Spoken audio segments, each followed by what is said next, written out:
Hi,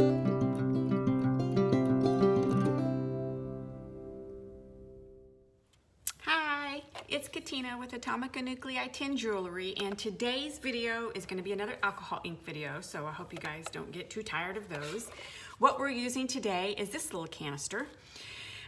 My neighbor leaves tins and little canisters on my porch, and yesterday she left me 3 of these. I have no idea what came in them, but when I flipped them over and it said made in England, I was very happy because I knew they were going to have a good body to them, and they are. They're pretty sturdy, they cut well, and so I went ahead and I dismantled cut down one of these like I showed you in an earlier video, and I ran it flat through my Big Kick to make sure that the surface was even before I cut it.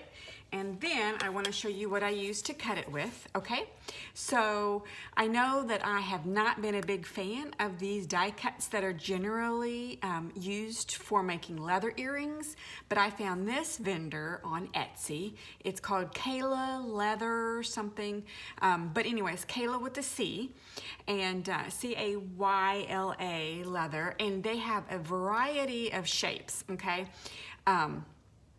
And these dies are a lot better made than the ones that I had showed you previously. Now, when you go to their site on Etsy, you have to be sure that you pick the Sizzix compatible dies, or you'll get a die that looks like a cookie cutter that you use with a hammer and leather on, and you don't want that. Okay, so I used this one, the teardrop design. This one cuts this metal very, very well. Now, I still would not cut trays and bowls with these. I would still use a disc punch or hand cut if it's a really thick tin. I think that maybe this would not give you a cut. It might perforate it, like give you a cutting line, but I don't think it would cut all the way through. But this tin, actually, I think it's more of an aluminum, heavy duty aluminum, those little canisters. But anyway, I went ahead and I cut out these shapes, okay? And then I'll show you this one too. So I cut them out in sets of 2, and then I went ahead and I sanded them, and I went ahead and poked my holes, because that's what you have to do first. So you dismantle your tin, you cut your shape, you sand your edges, and you poke your hole, and then you're ready for the next step. And so on this one, I used this.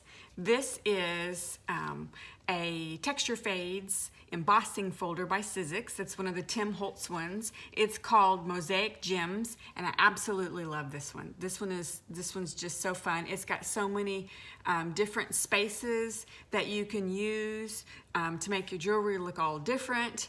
But anyway, I was very intrigued with this flower, because I'm working on spring stuff. All my December shows, my Christmas shows, they're all done for the season, and I am moving on to spring. So February starts the spring shows, and I'm thinking all flowers and spring colors.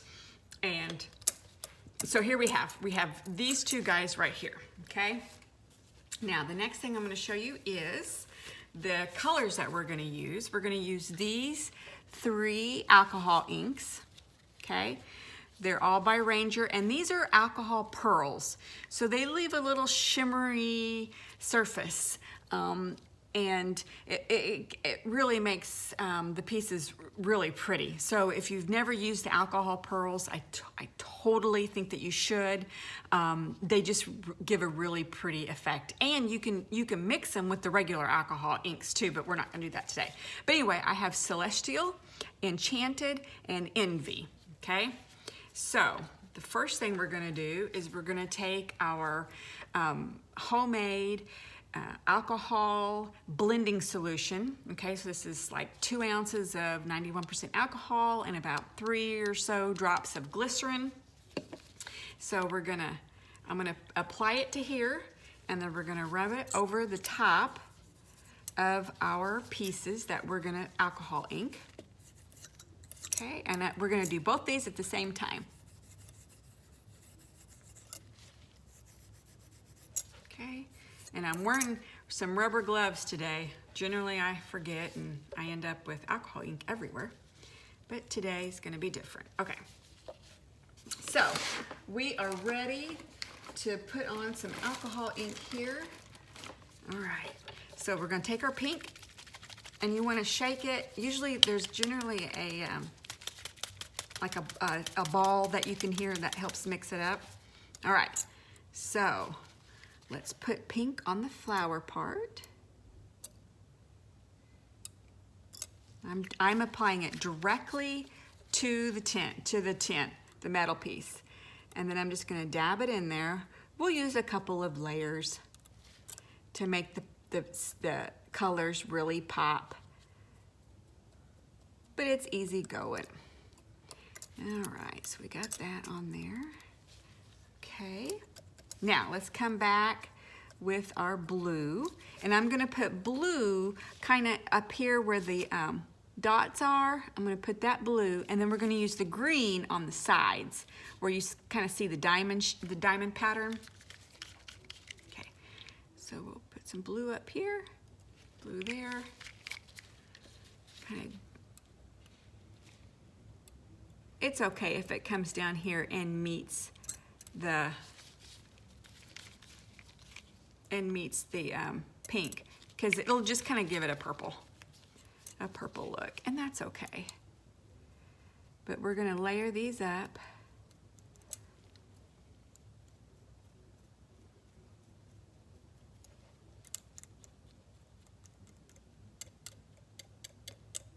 We'll come back in a couple times and add, because this tin, you kind of need a couple layers for it to really pop, layers of alcohol ink for it to really pop. I found that out on the other ones that I did, and I'll show you those.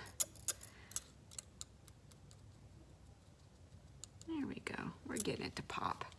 So just keep layering till you get the colors that you want. And see, and I don't know if you can tell, if you can see the shimmer. Let me see if I can bring this up. You can see the shimmer of that alcohol ink. It's really pretty. It kind of looks like it's dancing across the top of the tin. It's pretty. Okay. Yeah, I'm gonna come down here and blend some of this here a little bit. Give it a little bit more dimension with the purple. Okay. So I can't believe it's almost Christmas. And this year is like the first year ever that I have already had, I've got all my decoration stuff. I have my presents all wrapped and ready to go. And this green is not gonna, it's gonna wanna clog. We'll see if we can't get a little bit out. Here we go. So yeah, I'm on the ball this year. We'll pull that back a little bit. I don't want a whole bunch of green in my pink. It's okay if it mixes with the blue, because that'll be kind of a pretty turquoisey. But we'll pull it back.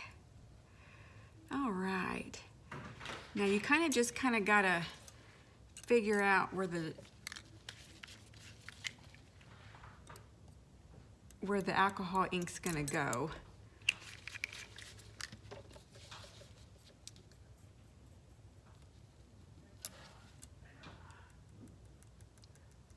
All right. Now I also gave my first little impromptu in-person training this week. A lady had seen my work at a show, and she was looking for something to do when they move. They're moving out of state, and she wanted a new hobby. So she came over and I gave her a little bit of a lesson. So I hope she takes what she's learned and makes some fabulous stuff. She did make a bracelet while she was with me, and I was pretty proud of her. All right, so we'll play with these. Let's put some green up here at the top too.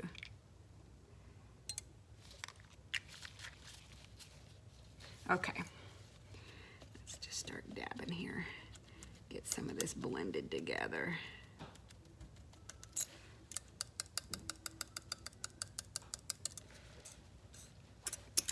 This one wants to, yeah, put some dimension down here on the other ones. I think I got it out of the camera focus there for a minute.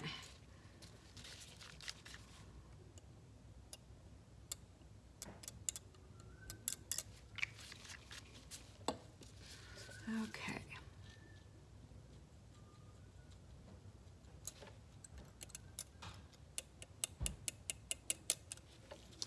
So I'll play with these till I get them the way I want them to be.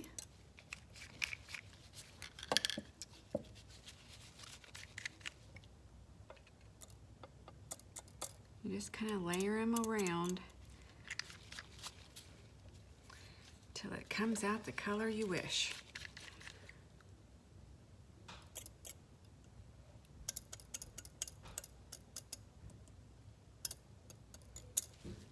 All right, we'll let that sit like that. I think I'll come up here at the top and dab it.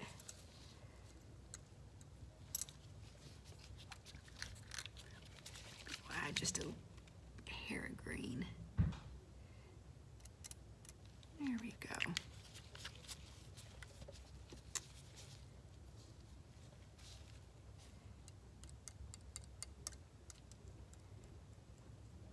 It wants to pull away from some parts, and that part might be kind of the body of the tin.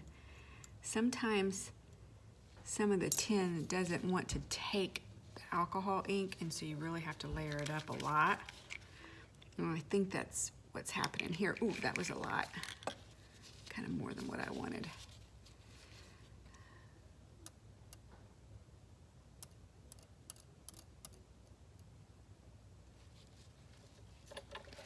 Come back in. There we go. We'll let that pink push it. All right, so here's the one that we have with the blending solution. So we can just come back here and dab off some of the excess.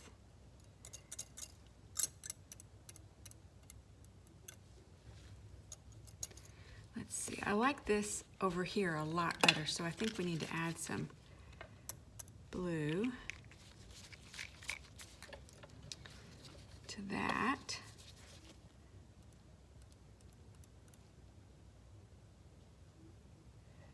And I like the green up at the top. So we'll let that push down, and I like the green over here. So we'll just do a dot here and let that push out too. Okay.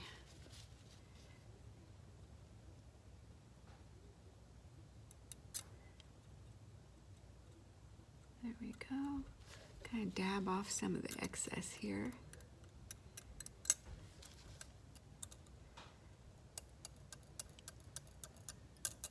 There we go. All right. So this is what our alcohol ink pearls ended up looking like. Okay, and I'll show those to you. Okay, so we'll set these aside, and then we'll work on the ones that I have done. Okay, so this pair I've already gotten finished. Okay, and I'm gonna show you what we're gonna do on these. So we're gonna use a little bit of gilder's paste. So what I want to do is just relief away some of this top where we've alcohol inked. And you wanna do it kind of lightly. Okay, just pull some of that alcohol ink off there.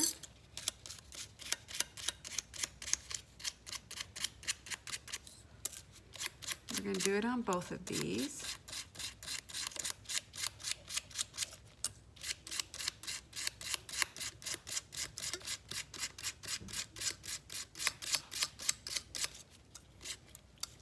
All right, now this is a clean, unused cloth, and I'm just gonna kind of get the sanding off of there. Okay, I'll take off one of my gloves. Now, we're gonna come through with some Gilders paste. Okay, I'm just rub my finger in it and get it on your finger. And then we're just gonna highlight.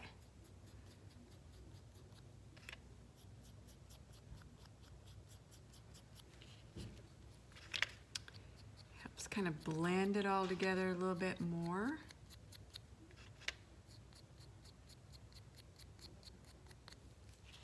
These are nice spring colors. The pinks and the blues and the green. Got a lot of Gilders paste on this one. Kind of flaked off even. Make sure that they're even. We can put some more back on this guy. All right. Okay. And here, I'll turn them around here. So there we have these guys. And I'll make those into earrings. And so I'll let the Gilders paste and the alcohol inks dry real well. Okay, this is another one I made. This is a bracelet finding. So I will make this into a wrap bracelet, but it's got the same colors. I used the same Mosaic Gems Texture Fades folder. Okay, and then once these are dry, I'll buff them with a clean cloth because that'll make it really shine. And then I will take and spray it a couple times with crystal clear enamel. This is by Rust-Oleum. I'll spray the front and the back. And I'll probably spray the front 2, maybe 3 times to really get a good seal. And I'll spray the back once. Okay, so I hope this gives you some idea what you can use if you have just a plain tin that your neighbor gave you and left on your porch for you. But some people look at this and like, what are you gonna do with this? Well, you can make some pretty fabulous pieces here. Let's see, where's our other ones? See, some pretty fabulous pieces. All right, well, y'all have a Merry Christmas and a Happy New Year, and maybe I'll come back in January with a new video that's not alcohol inks. Y'all have a good day.